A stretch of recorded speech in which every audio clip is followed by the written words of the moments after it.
Hello everybody, this is the first video that I have done extensive research, so I am hoping that I won't leave out any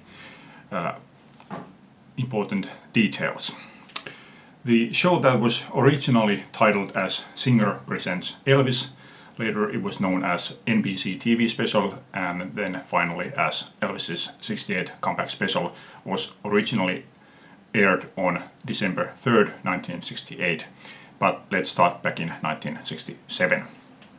Now, in 67, every rock fan would have albums like Doors, Jefferson Airplane's Surrealistic Pillow, Disraeli Gears by Cream, Are You Experienced by Jimi Hendrix Experience, Forever Changes by Love, I Never Loved a Man the Way I Love You by Aretha Franklin, Sgt. Pepper by Beatles, and some had even managed to hear Velvet Underground with Nico. So into this, some Elvis fan might pipe up and say, you know, Elvis released a really good gospel album. So the rock fans would go like, Elvis with a gospel album, forget about it. Those with the keen observation on Elvis would have noticed that Elvis did have some attempt into rising above his soundtrack recordings. For example, his soundtrack Clambake did include a couple of really good bonus songs, but every rock fan had known to stay away from Elvis's soundtrack for many years by that point, and it could be said that for a good reason. So coming up to the end of 1967, Elvis knew that his movie contract would end in 1968, and he definitely did not want to continue making those movies. So he sent a note to Parker saying that find me something else to do, preferably a live work. So Parker set out to find out a new deal, and he settled on a deal with the NBC, and the deal was for one TV special and one movie, and this movie being part of this deal was a surprise to me. The movie, once it would be made, was called Change of Habit. Parker sent a note to Elvis saying that here's a great deal that I have made, but Elvis was not enthusiastic at all. He sent a note back saying, was that the best you could do? This contract stipulated that once the movie had run its course at a theater, it could be shown on a TV. NBC could show it on a TV for free, and after one show it would be the rights would revert back to the Elvis Presley organization. There would also be a LP made from the TV special. Again, the rights would go to the Elvis Presley organization, and it would be marketed through RCA. And considering that Elvis already had a recording contract with RCA, it's surprising that he managed to get an outside deal for this album. NBC named Bob Finkel as the head of this TV program, and he named Steve Binder as the director for this show. Steve Binder was quite young at this point, but he already had many successes with TV programs for NBC, one of them being the Tammy Show in 1964. Binder was actually reluctant at working with Elvis. He thought that Elvis was happy doing these movie soundtracks. So once he met with Elvis and Elvis made it clear that he hated these movie soundtracks, that was a good thing for Binder, but he also asked Elvis that if the song MacArthur Park had been presented to him first, would he have recorded that song? And Elvis said, yes, of course, that's a good song. And this proved Binder that Elvis was open to new ideas and new styles in music. So he was ready to take the job, especially as his business partner Bones Howe, who had once assisted Elvis on recording sessions during the 50s, assured him that they would get along fine. Besides this NBC deal, Parker also made a deal with the Singer company.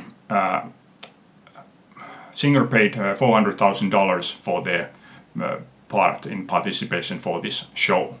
And one thing that the Singer demanded was that they would get a right to make changes for the show. But Bob Finkel knew that the Singer would be an old-fashioned company, so they would veto anything that would be even remotely offensive material. So he refused this and said that they could suggest any changes for the show, but the final decision would remain with Bob Finkel. Now, why exactly Parker made this another deal with Singer, since the deal with NBC already covered all the expenses, is better known, but possibly it was simply because the deal apparently stipulated that Parker was responsible for the promotional work for the TV show. So he made a deal with Singer so he could take the money from the Singer and use that money for the promotional work, so that he wouldn't have to actually pay anything by himself. Yes, there was another thing with the TV show. Singer would also had an option to show the TV show again later on for an additional $275,000, and they later would take this option. The meeting with Parker did not go well. Parker actually sold this show saying that he had a great idea, and actually the only idea that would be considered, and that would be that Elvis would sing Christmas songs, and that would be it. He tried to convince Binder by saying that he had already done a radio special in Easter '67 with gospel songs, and that had been a great success, and he already had done a Christmas special on radio with the same concept with the Christmas songs, and again that had been a great success, and now the radio show would be simply transferred to TV, and again that would be a great success. But Binder couldn't disagree more. He thought that if Elvis would do this, this would mean that his career would be dead. It could be said that the first preparations for the show was done in February '68, when Elvis recorded 4 songs for his soundtrack Live a Little, Love a Little at Western Recorders, because that was the place where the movie soundtrack was later on recorded. Not movie soundtrack, TV soundtrack. And also majority of the musicians and backing vocalists were also present at this session, as was the actress Susan Henning, who was acting on the movie Live a Little, Love a Little.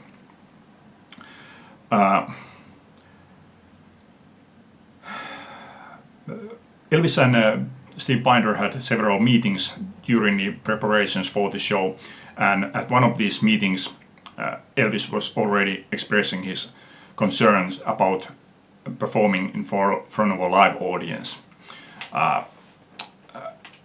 He thought that my time may already have passed. On the other hand, he was convinced that his popularity was one thing that held him back from making any kind of ordinary public appearances, which Binder thought that was kind of funny, and he suggested to Elvis that let's just go out on the street and see if anything happens. Elvis was reluctant but did agree to it, and so one day they went out onto the Sunset Strip, and they stood there on a street for about 20 minutes, and nobody recognized Elvis. Elvis even tried to engage people into conversation of some sort, but nobody recognized him, and they just went past. And this was one thing that scared Elvis. Elvis knew that financially he would be secure, but one thing that he did not want to do is fade into obscurity. So this gave him a real drive, passion, and sense of purpose for making this TV special. Now, Binder didn't hesitate telling Parker that he did not think that those making those Christmas songs was a good idea. And surprisingly, Singer actually backed him up on this. And obviously Parker didn't want to lose any money, so he backed down on his idea. But still he demanded that the show would end with a Christmas song. After a meeting with Elvis after Elvis's holiday, Binder gave him a rough idea of the show, and Elvis loved it, other than he hated the idea that it would end with a Christmas song, which at this point was considered to be Silent Night. So Binder felt that he had an ally with Elvis. Another thing that Binder wanted was for Elvis to talk on the show, that he should talk about himself, his thoughts, his ideas. But again, Parker was dead against it. And for one thing, he absolutely forbid was for Elvis to speak anything of political nature. Elvis himself was also reluctant at saying anything personal in the show. And in the end, if you can call it personal, the only thing personal that he said on the show was that he liked Beatles and birds.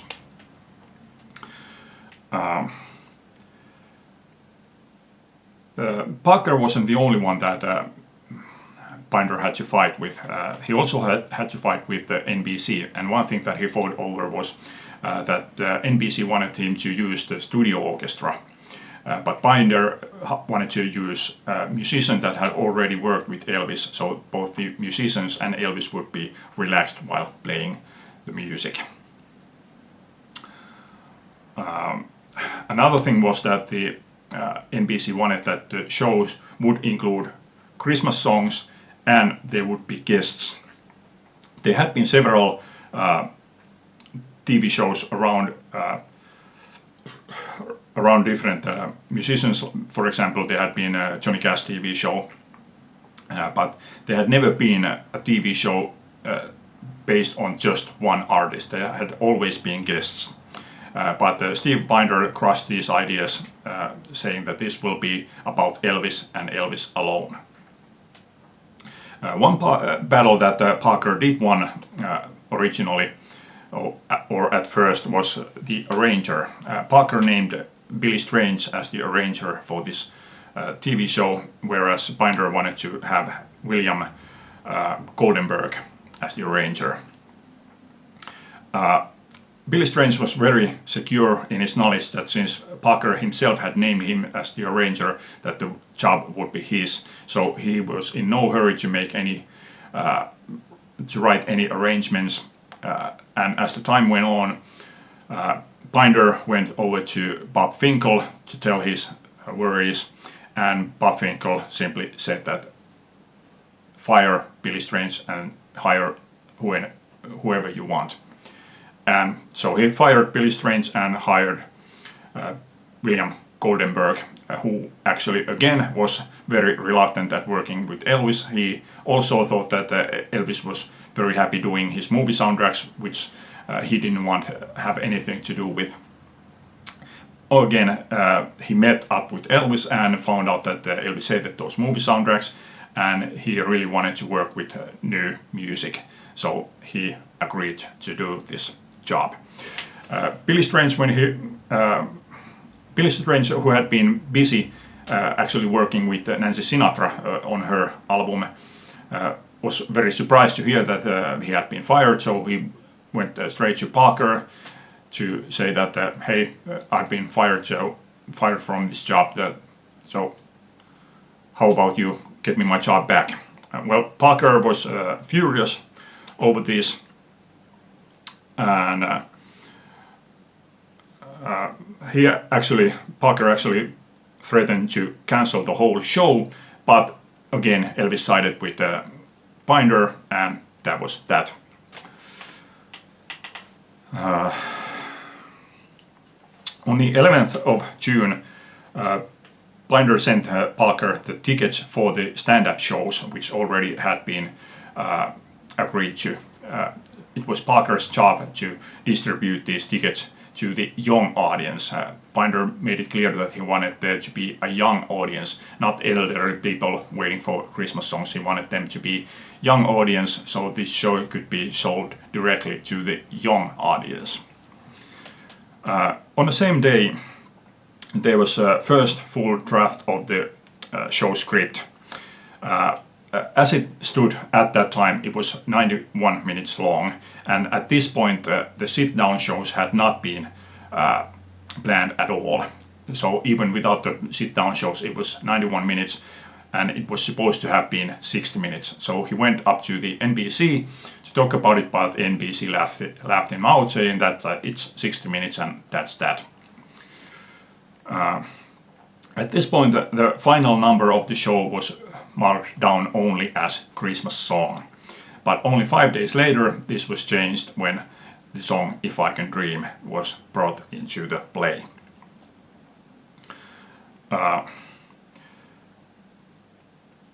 When Binder presented that there was a new song to replace If I Can Dream, Parker was willing to back down only to a degree where the song was changed from a Christmas song to a gospel song called I Believe.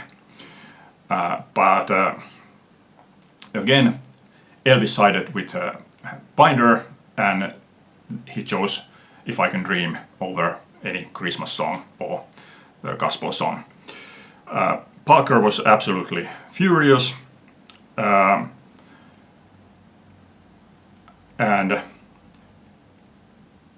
when Binder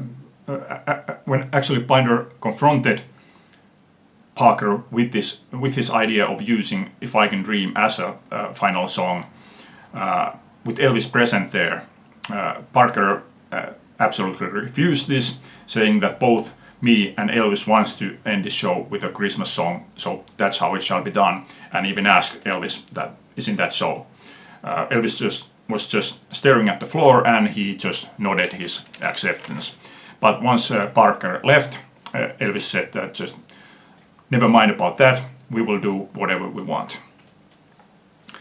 So If I Can Dream was set in. But Parker was not satisfied at this point. He hated the song to such a degree that he went and talked both to Bob Finkel and Sarnoff, the head of NBC, saying that this song would not be included in the show.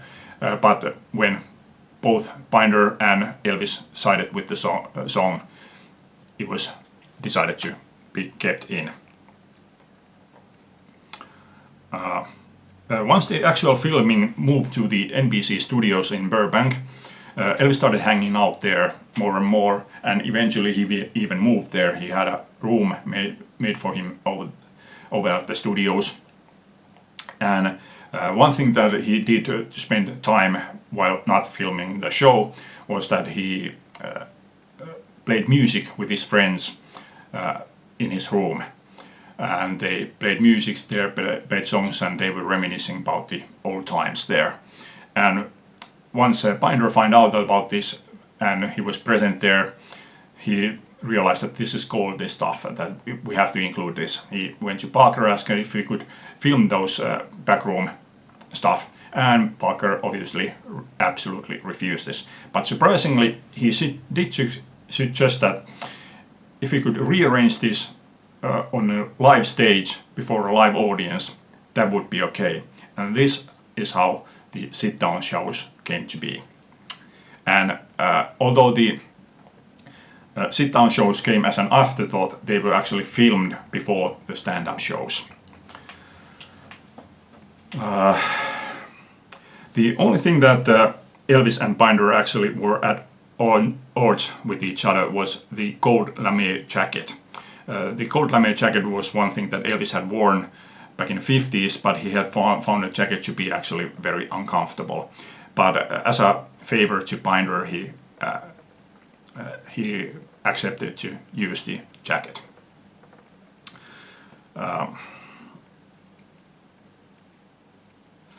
So when it was time to actually film this first sit-down show, Elvis was very, very nervous, and he finally even said that maybe it's better not to do this at all. Let's just call this whole thing off. But since the audience was already there, Binder said to Elvis that you have to do this. At the very least, you have to go there in front of the audience, say hello and go away so that they can at least see you. So again, as a favor to Binder, Elvis accepted this and went on stage.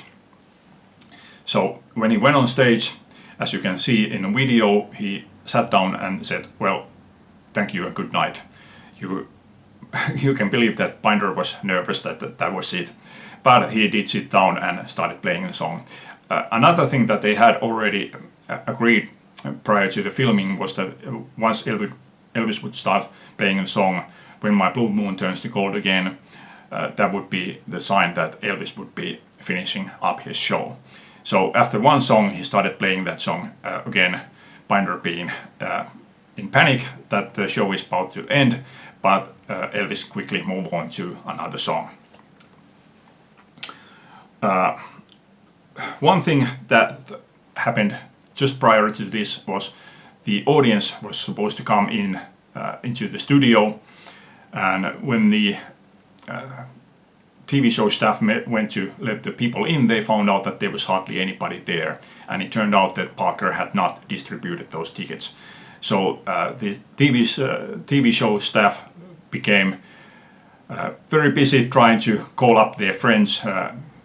Anybody they went up on the street, they went to the cafes, they called radio stations saying that there are tickets available. So they did manage to finally gather up the people for the show, but it took so much time that the filming actually was delayed.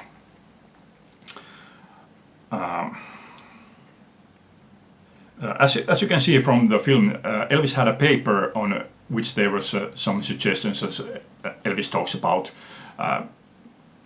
some things, for example, his movies or Christmas songs or something.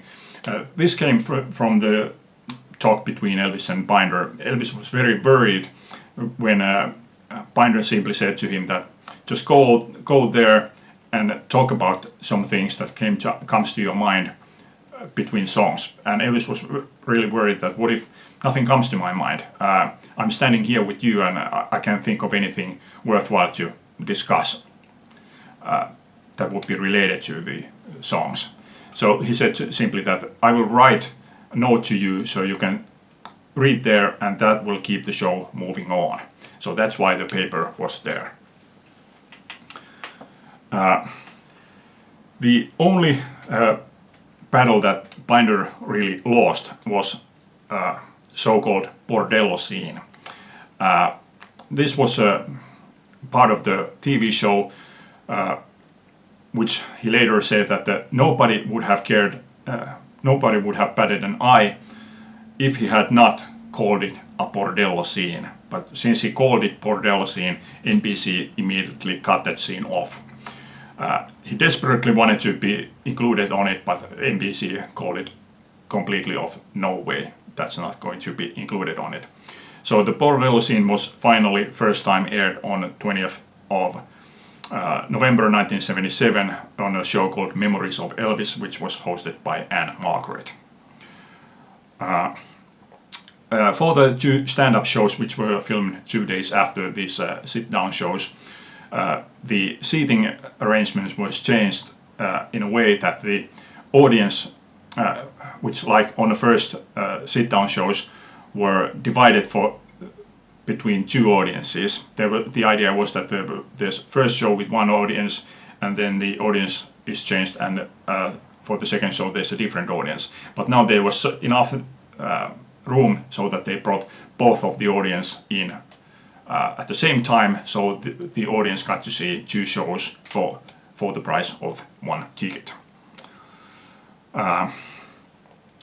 The promotion work for the TV show really started on 20th of November by Parker showing the show to the press actually twice, which caused a lot of press coverage, and he also sent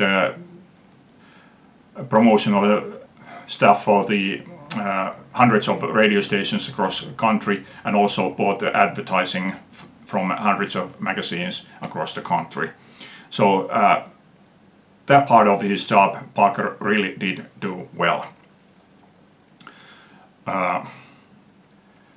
The first music-related release for the show came as the album that was sold only at the stores for the singer, and it was this album. This one is a reissue. As you can see, this is called Elvis Sings Flaming Star. The original was called Elvis Singing Flaming Star and Others. And there are two very, very simple ways to distinguish these two pressings. One is that the original does not have the song titles on the front sleeve here, and obviously the title, and this is Camden, whereas the original was not on Camden. So these albums were originally sold only at the singer stores, and alongside with these you also could get a 32-page booklet, a promo photo, and a ticket. I'm not sure what the ticket is, but my guess is that the ticket was a replica from the ticket that was given to the audience who came to witness those sit-down shows, which are here. Yeah. Then the first actual release related to this was early November came the single If I Can Dream, back with Edge of Reality. But by that point, all the radio stations has long since learned to ignore Elvis's recordings, so it did not become a big hit at that point. It only became hit after the show was aired. And at that point was also the first actual album, and this is called NBC TV Special. One rumor that this album created was this photo here. As you can see, he's having a blue shirt here, and here has the guitar on it.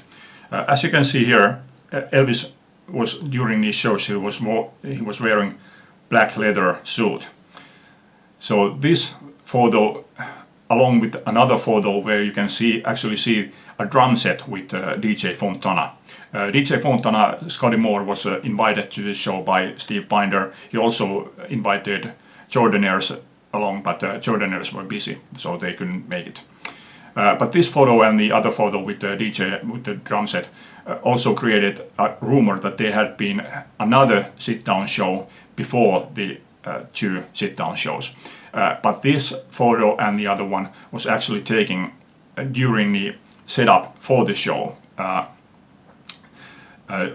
They were testing the microphones and seeing the camera angles, seeing if everything was right, and that's why the drum set was removed from the stage, because they noticed that the drum set was blocking the view of the cameras and part of the audience. DJ Fontana was not against removing the drum set. He simply said that give me a guitar case and he can play on that one. Once the show was aired, this album and the single If I Can Dream became big hits, both easily selling million copies. The other recordings that I have connected with this is this one. This adds eight songs to the original soundtrack. They are not added at the end, they are put in between the already existing songs. And also I have this one, and this is the sit-down show, both 6 and 8 p.m. shows.